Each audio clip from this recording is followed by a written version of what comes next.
পুরান ঢাকার আধুনিক ভবন নির্মাণের মাঝে মোগল স্থাপত্যের এক সুন্দর নিদর্শন। চারপাশের অবৈধ ভবন নির্মাণ যেন এর 400 বছরের পুরনো গৌরব ঢাকা পড়েছে।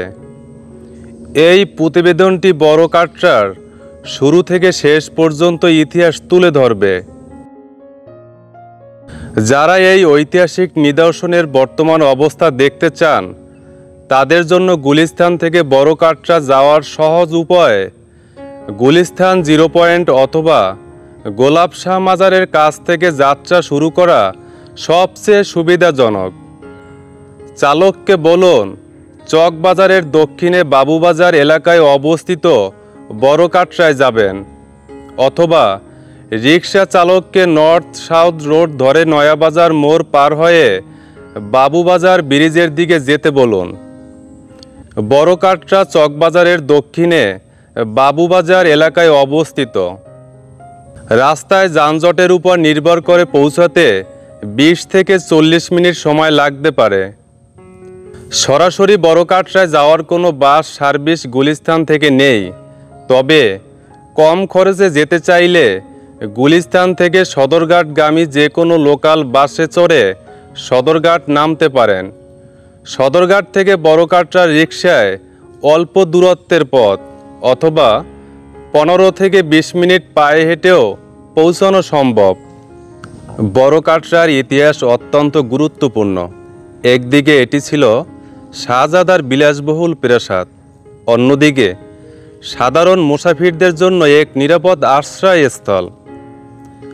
সপ্তদশ শতকে মুঘল শাসনাধীন ঢাকা ছিল বাংলার এক প্রাদেশিক রাজধানী এবং গুরুত্বপূর্ণ বাণিজ্যিক কেন্দ্র। বুড়িগঙ্গা নদী বহির্বিশ্বের সঙ্গে বাণিজ্যের একমাত্র মাধ্যম। সে সময় বাংলার সুবেদার ছিলেন মুঘল সম্রাট শাহজাহানের দ্বিতীয় পুত্র শাহজাদা শাহ সুজা। বড়কাটরার নির্মাণ কাজ সম্পন্ন হয় 1644 থেকে 1646 খ্রিস্টাব্দের মধ্যে, যা এই বিশাল ভবন নির্মাণের দায়িত্বে ছিলেন শাহ সুজার প্রধান রাজস্ব কর্মকর্তা মীর আবুল কাসিম, যিনি তার দক্ষতার জন্য প্রধান স্থপতি উপাধিতে ভূষিত হয়েছিলেন। প্রচলিত ধারণা অনুযায়ী নির্মিত প্রাসাদটি শাহ সুজার পছন্দ না হওয়ায় তিনি এটি স্থপতি মীর আবুল কাসিমকে দান করে দেন। তবে শাহ সুজার মতো একজন বিচক্ষণ শাসকের জন্য এমন একটি বিশাল স্থাপনা কেবল ব্যক্তিগত অপছন্দের কারণে পরিত্যাগ করা ছিল অবাস্তব। এই রাজকীয় প্রাসাদকে একটি বিনামূল্যে ব্যবহারযোগ্য সরাইখানা হিসাবে ওয়াকফ করার মাধ্যমে শাহ সুজা বাণিজ্যকে উৎসাহিত করেছিলেন, যা শেষ পর্যন্ত সাম্রাজ্যের রাজস্ব বৃদ্ধিতেই সহায়ক হতো। কবি সাদুদ্দিন মুহাম্মদ সিরাজির লেখা একটি পাথরের ফলকে উল্লেখ আছে যে সুলতান শাহ সুজা সবসময় দান খয়রাতে মশগুল থাকতেন। তাই খোদার করুণা লাভের আশায় আবুল কাসেম তুব্বা হুসাইনি সৌভাগ্য সূচক এই দালানটি নির্মাণ করিলেন। ইহার সঙ্গে 22টি দোকানঘর যুক্ত হইল, যাহাতে এইগুলির আয়ে ইহার মেরামত কার্য চলিতে পারে এবং ইহাতে মুসাফিরদের বিনামূল্যে থাকার ব্যবস্থা হইতে পারে। এই শিলালিপিটি বড়কাটরাকে ইসলামী আইন অনুযায়ী একটি চিরস্থায়ী দাতব্য সম্পত্তি হিসাবে প্রতিষ্ঠা করে। এর রক্ষণাবেক্ষণের জন্য 22টি দোকানের আয় নির্দিষ্ট করে দেওয়া হয়েছিল, যা একে একটি স্বনির্ভর প্রতিষ্ঠানে পরিণত করে।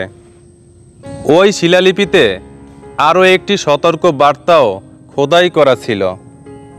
এই বিধি কখনো বাতিল করা যাইবে না, বাতিল করিলে অপরাধী শেষ বিচার দিনে শাস্তি লাভ করিবে। 4 শতাব্দীর পুরনো এই সতর্ক বার্তাটি যেন এক করুণ বার্তা।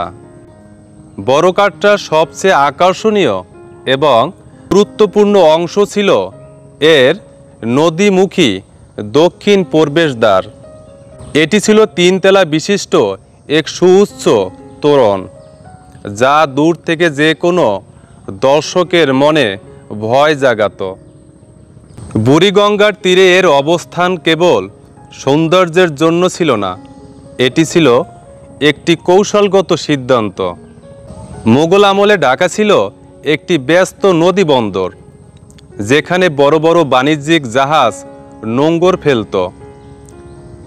নদীমুখী প্রধান প্রবেশদ্বার নির্মাণের মাধ্যমে বড় কাটরাকে সরাসরি এই আন্তর্জাতিক বাণিজ্য নেটওয়ার্কের সঙ্গে যুক্ত করা হয়েছিল। মুঘলদের পতনের পর ঢাকার গুরুত্ব কমতে শুরু করলে বড় কাটরার মতো অনেক ঐতিহাসিক স্থাপনাও অবহেলার শিকার হয়। পরবর্তীকালে এটি নায়েবে নাজিমদের বাসস্থান হিসাবে ব্যবহৃত হতো। 1816 সালে খ্রিস্টান ধর্ম প্রচারক লিওনার্দ এর একটি অংশে ঢাকার প্রথম ইংরেজি স্কুল খোলেন। এভাবেই ধীরে ধীরে এর মূল কাঠামো খণ্ডিত ও পরিবর্তিত হতে থাকে। বর্তমানে এর দক্ষিণ অংশটি কোনো মতে টিকে থাকলেও উত্তর অংশ পুরোপুরি বিলুপ্ত এবং পূর্ব পশ্চিম অংশের সামান্যই অবশিষ্ট আছে। স্থাপনাটি এখন জামিয়া হোসাইনিয়া আশরাফুল উলুম মাদ্রাসার তত্ত্বাবধানে রয়েছে।